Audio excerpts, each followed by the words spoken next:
नमस्कार दोस्तों जैसा कि आप सब जानते हैं स्विट्जरलैंड में यूएस और ईरान के बीच में बातचीत चल रही है और ये भारत के लिए और पूरे दुनिया के लिए बहुत इंपॉर्टेंट है क्योंकि पिछले 2-4 महीनों में आप सभी ने जो देखा है इसकी वजह से पूरी दुनिया की इकोनॉमी संकट में आ सकती है, भारत के अंदर हर जगह। और यहाँ पर हुआ क्या है कि पहला राउंड ऑफ टॉक खत्म हुआ है जिसमें काफी बड़े डेवलपमेंट्स हुए हैं। आप देख सकते हो खबर, first round of US Iran talks ends with encouraging progress mediator से। तो इसको थोड़ा सा हम डिटेल में देखेंगे कि यहाँ पर एग्जैक्टली क्या क्या चीजें सामने आई हैं फर्स्ट राउंड ऑफ टॉक में और आगे क्या हो सकता है। और जो सबसे बड़ी बात है कि यूएस ने ईरान का जो ऑयल सैंक्शन था उसको लिफ्ट कर दिया है। इसकी वजह से भारत को तो फायदा होगा, लेकिन साथ ही साथ रशिया का क्या होगा वो भी मैं आपको बताऊंगा। चलिए आगे बढ़ते हैं, लेकिन उससे पहले आप सबको बता दूं 27 जून से हमारा नया बैच यूपीएससी का लॉन्च हो रहा है जिसके अंदर प्रीलिम से लेकर इंटरव्यू तक की पूरी तैयारी आपको कराई जाती है। 2027 का हो, 28-29, हर एक अलग अलग बैचेस अवेलेबल हैं और अनेकों फीचर्स के साथ। आप देख सकते हो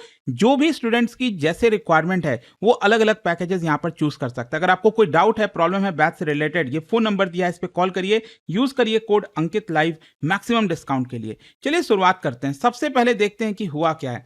देखिए क्या है ना, 2015 में जो न्यूक्लियर एग्रीमेंट हुआ था ईरान के साथ, उसके बाद वो आपका कोलैप्स हो गया था 2018 में जब यहां पर डोनाल्ड ट्रंप आए थे।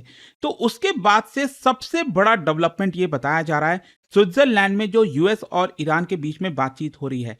और इसका इंपॉर्टेंस सिर्फ एग्रीमेंट को लेकर नहीं है। यहां पर आपको एक चीज समझनी होगी, सीनियर अमेरिकन और जो ईरानियन ऑफिशियल्स हैं वो फेस टू फेस यहां पर बैठकर बातचीत कर रहे हैं। तो मे भी शायद कोई बहुत लॉन्ग टर्म सोल्यूशन निकल आए, कोई अच्छी चीजें हो पाए ताकि आगे चलकर दुनिया में थोड़ी सी शांति हो, एटलीस्ट इस रीजन में तो हो। तो कोशिश यहां पर यह है। अच्छा, यहां पर एक चीज समझिए, 2015 में क्या हुआ था, JCPOA, joint comprehensive plan of action, जिसके अंदर आप देख सकते हो यूएस ईरान के साथ साथ UK, France, Germany, Russia, China, ये सब कंट्रीज शामिल थे। और इस डील के अंदर क्या कहा गया था, ईरान जो यूरेनियम एनरिचमेंट है उसको कम कर देगा, इंस्पेक्शन अलाउ करेगा, सेंट्रीफ्यूजेस को लिमिट कर देगा और इसके रिटर्न में ईरान के ऊपर जो सैंक्शंस लगा हुआ था वो हटा दिया जाएगा। ये आपका ओबामा के समय किया गया था। फिर क्या होता है, ट्रंप जीत कर आते हैं और अपने पहले कार्यकाल में 2018 में जो ओबामा ने ये डील करवाई थी जेसीपोआ, इसको रद्द कर दिया जाता है। वो कहते हैं कि यूएस इससे विड्रॉ कर रहा है। और यहां पर उनका रीजन क्या था कि जो डील किया था ओबामा ने काफी कमजोर था, मिसाइल का जो इशू था वो एड्रेस नहीं किया गया, जो रीजनल इन्फ्लुएंस है उसको एड्रेस नहीं किया गया। और इसका नतीजा क्या निकला, वापस से ईरान के ऊपर सैंक्शंस लग गया। ईरान जो है अपना एनरिचमेंट एक्टिविटीज वापस से स्टार्ट कर दिया। मतलब रिलेशंस काफी ज्यादा डिटोरिएट हो गए थे।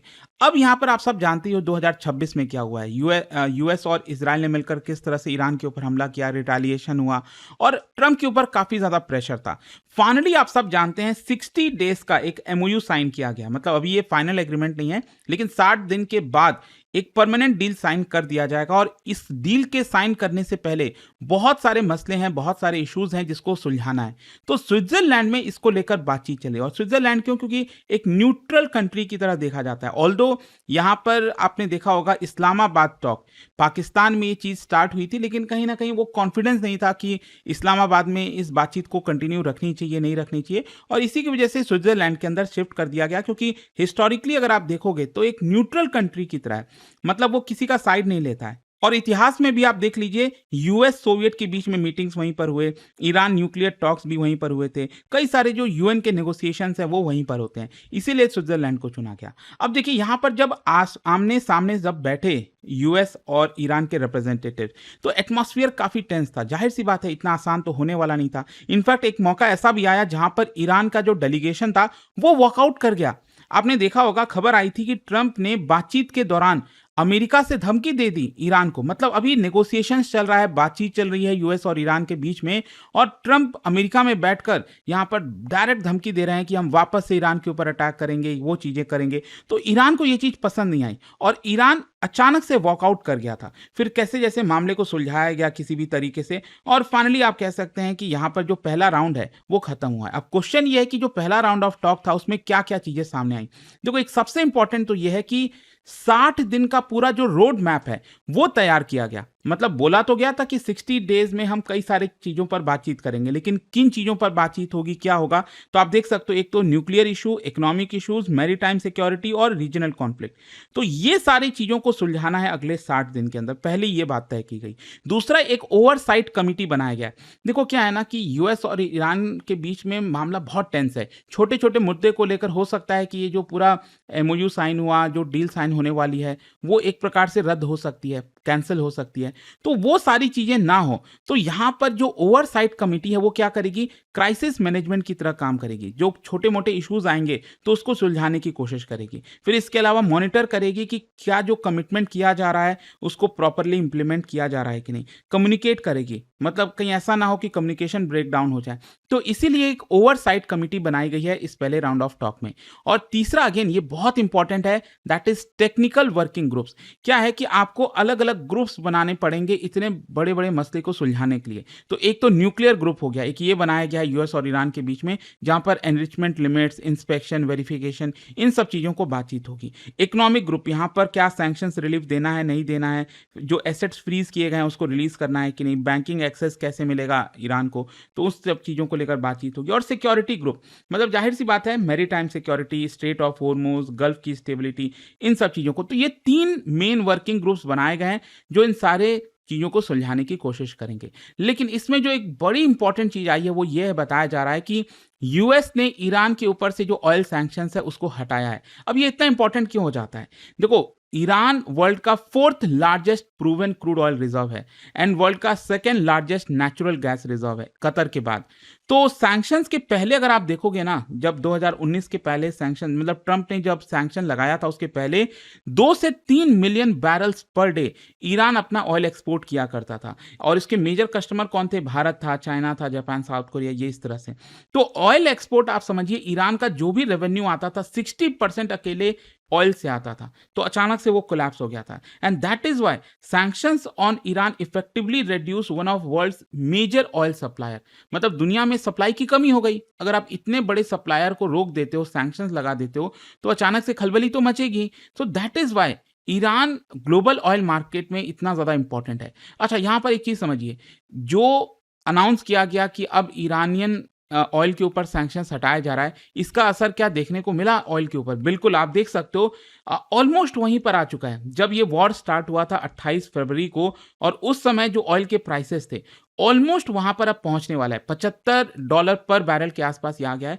और ज़ाहिर-सी बात है, ये इसीलिए आता है क्योंकि एक्सपेक्टेशन आ जाती है कि यहाँ पर ऑयल के ऊपर सैंक्शंस हटाया जा रहा है, मतलब जो सप्लाई है वो और ज़्यादा होगा। अब जब सप्लाई ज़्यादा होगा तो यहाँ पर ऑयल के दाम भी कम होंगे, रिस्क थोड़ा-सा कम हो जाएगा, अवेलेबिलिटी ज़्यादा बेटर होगी। तो जो टेंशन्स बन रही थी वो अब कम होती जा रही है धीरे-धीरे। इनफैक्ट आप देख भी पाओगे, आज ही खबर आई है कि हॉर्मुज़ का जो शिप ट्रैफिक है, वो वॉर जब से स्टार्ट हुआ है उसका सबसे हाईएस्ट देखने को मिलेगा।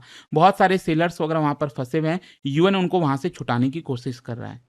इनफैक्ट भारत का ईरानियन ऑयल के साथ हिस्टोरिकल रिलेशन है। 2019 के पहले तक अगर आप देखो तो Bharat 3 lakh barrels per day Iran से ऑयल मंगाया करता था। और ईरान का ऑयल इतना अट्रैक्टिव क्यों था? एक तो ज्योग्राफी, मतलब और कोई ऐसा देश नहीं है जहां से इतने जल्दी में हम ऑयल को मंगा सकें। ईरान से बहुत जल्दी ऑयल हम मंगा सकते हैं। फिर इसके अलावा क्रूड ऑयल की जो क्वालिटी है वो सुटेबल है भारत के रिफाइनर्स के लिए। और पेमेंट मैकेनिज्म भी काफ़ी फ्लेक्सिबल था, जैसे करके, मतलब रूपी बेस्ड अरेंजमेंट करना हो, डॉलर में करना हो, जैसे करना हो वो हम यहाँ पर ईरान के साथ कर पाते थे। अच्छा, अब क्वेश्चन ये है कि क्या भारत को इसका बेनिफिट मिलेगा? बिल्कुल, क्रूड ऑयल कम होंगे तो भारत तो बेनिफिट लेगा ही ना, क्योंकि यहाँ पर 85-90% ऑयल हम मंगाते हैं।